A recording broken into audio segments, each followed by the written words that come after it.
How does magic work? Magic is an agreement between the shaitan on one side and the magician on the other. The magician agrees to do certain things for the shaitan, and then of course the shaitan agrees in return to do certain things for the magician. So let's start by looking at the cave. This one is fine. This one's not going to upset anybody, inshallah.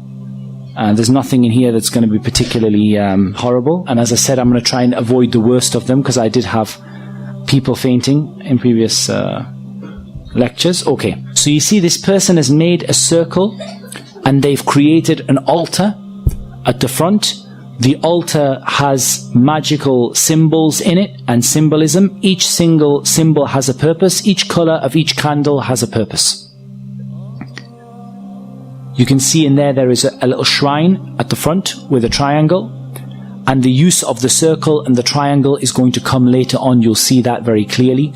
Each of those candles has a purpose and a reason, and what this person would be commanded to do would be to sit inside of the circle for a prolonged period of time in a cave. And this is just showing you the cave in which the person would be sitting. They're going to a place known for the possession of the jinn, known to be isolated. They're sitting inside of that cave, and then they are going to be sitting for such a prolonged period of time, lighting the candles and beginning to mention the name of the shaitan, call upon the shaitan and invite the shaitan to come to their presence. And they would usually be asked to relieve themselves in the same circle that they sit in, and to sit in their own filth. But that's the lightest one. I thought I'd test your stomach first of all. That's the lightest one. Now let's go and have a look at what magicians do with the Quran. This is a public sewer. It's full of, waste and excrement. And they're trying to fish out something from the public sewer. And we're going to keep going. And the Shaykh, he climbs down into it. And this is what they pulled out of the public sewer.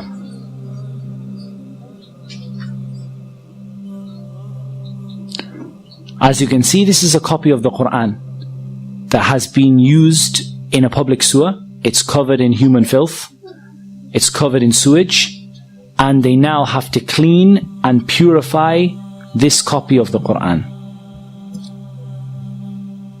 Just in case you thought that was a one-off, we'll show you another video. This one has 51 copies of the Mus'haf that have been disgraced by the magicians. As you can see, they are covered, these are all copies of the Quran. They are covered in knots. They are covered in filth inside of them. They're going to open one of them up.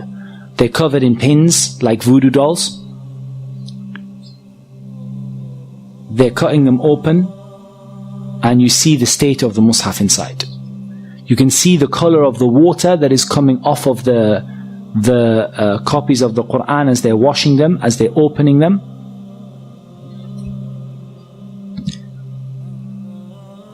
And they're washing them with rose water, and they're washing them with perfume in order to remove the excrement that was on them. And they were found in a toilet, in a public sewer. 51 copies of the Mus'haf. And you can see inside the state that these masahif have been put in. And inside there are metal nails bent over. These are part of the magic. And you can see how covered these masahif are in dirt and in uncleanliness. Right. What you can see here is a copy of the Quran. And you can see a circular, I don't know what to call it, a device. And you can see what the Quran is smeared with. The story of this is actually much, much worse. Whatever you can imagine, the story is worse. There was a maid who wanted to perform magic upon the family that she was with. She took a copy of the Quran, she placed it into this tube, and she placed it where she placed it when she was on her monthly cycle, and she covered the Quran in menstrual blood. This is what magicians do. Here we're going to see another magician. And this magician is going to show how he's been caught. And part of them being caught is they ask them to they ask them to show what it was that they were doing without letting them make shirk. They don't let them call upon the shaitan, but they just let them show the idea of what they were doing in order to expose them in front of the people. So the first thing you see is that this man is wearing red from head to toe. He's wearing red from head to toe because the Prophet ﷺ forbade a man from wearing red from head to toe. He lights his incense that is done deliberately to bring the shaitan. It's a kind of incense that's well associated with the shaitan. And he begins to perfume a whip and he starts to whip himself. This might remind you of some people.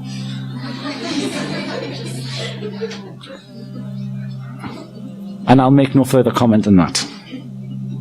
Now, what you can see there is curtains on the wall that again he has disobeyed the Prophet ﷺ by placing curtains all over the wall. And what you see here is blood stains on the curtains. Now, what he would do is he would sacrifice a rooster. The rooster that's associated with the calling of the people to the Fajr prayer. They would sacrifice a rooster to other than Allah. To sacrifice a rooster to the shaitan and then allow it to flap around the room, spreading the blood all over the walls. And then you would see what this person would do. They have some more little tools that they use.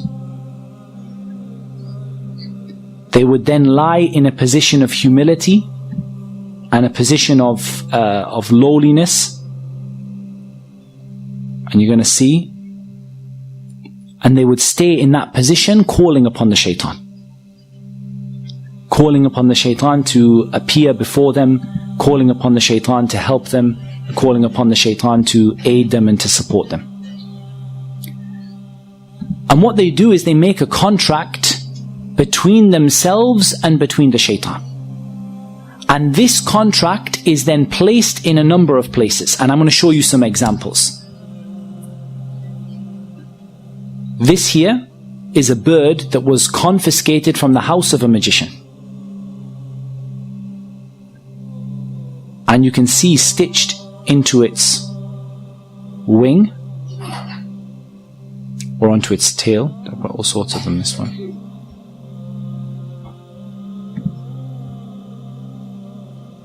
That's stitched onto its wing. You have either a written piece of paper with the magic written on it, or you have various strings and threads that have been blown, the magic has been blown over them. I think the other one is a little clearer, so I'll put the other one on. So this is another bird that was confiscated from the house of a magician, and you can see very, very clearly there that it has stitched into its wing a contract that is written between the magician and between the shaitan.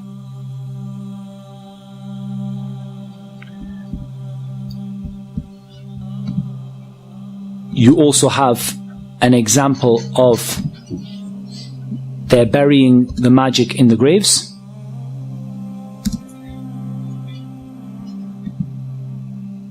So they go out to a grave and they dig inside the grave. They've caught a magician, or they've been informed by a magician as to where the magic is hidden. And you're going to see that they bring out from the grave.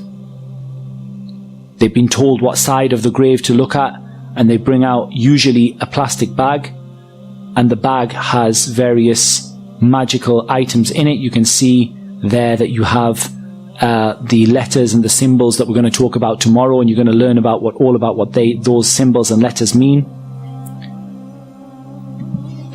We'll show you another one that comes out of the grave.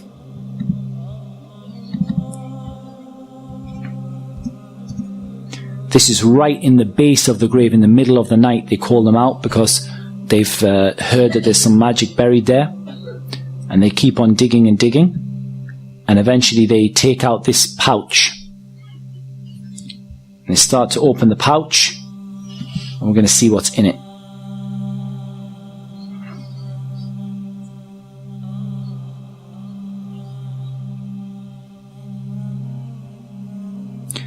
That looks like somebody's vest. Inside you have an egg which is painted or coloured red, may well be blood, and has a number of needles stuck into it. You have a tissue, a man's tissue. You have a lemon. You have the head of an animal that was sacrificed to other than Allah.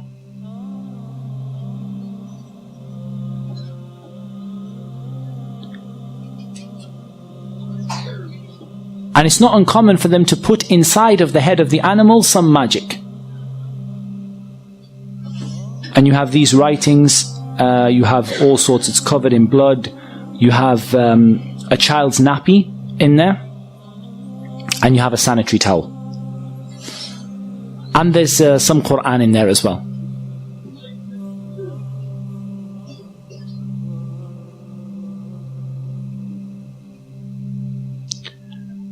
And we're going to count the number of pins. You can see in there that there are 7 pins. Okay, let's try and analyze a little bit of what we've seen. Each individual item that was put in there for a reason. Magicians don't do things at random. They do very, very evil and very horrific things, but they don't do them at random. It was put in there for a reason and an aim in order to bring the shaitan and cause a problem. And I'll tell you what happened. The story of this, the sheikh who gave me the video, he actually was involved in the case and he told me the story. He said what happened was there was a woman who had been divorced by her husband and she had lost custody of her child.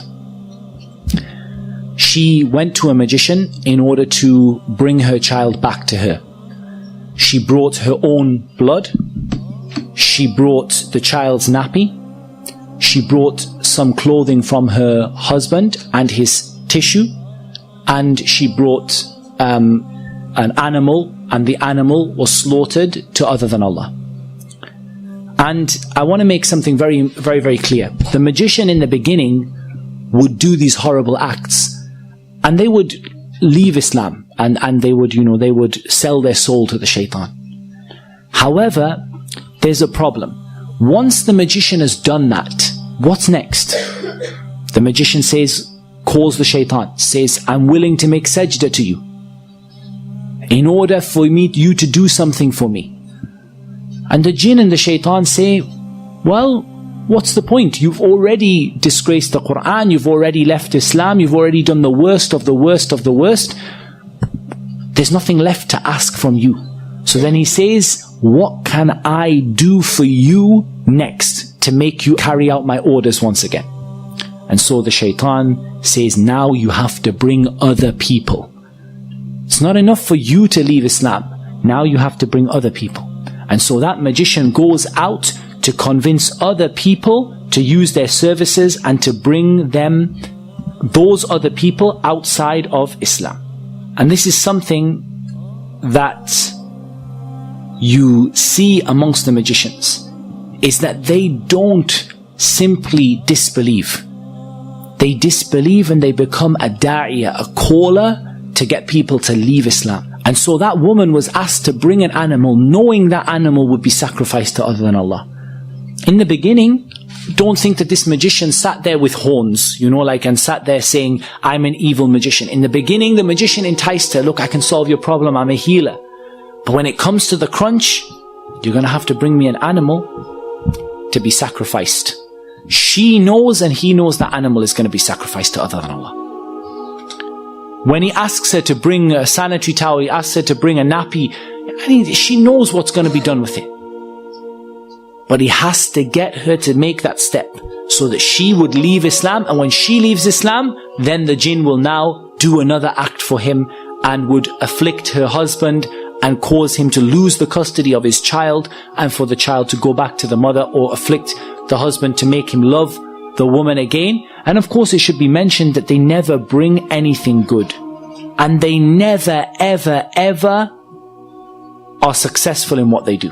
وَلَا يُفْلِحُ السَّاحِرُ حَيْثُ أَتَى. The magician will never be successful wherever they are. And the husband would go insane, fall in love with his wife once again, go back to his wife. Within a few months, he will have fallen out with her again. It doesn't bring anything but evil for everybody. It doesn't bring people back together.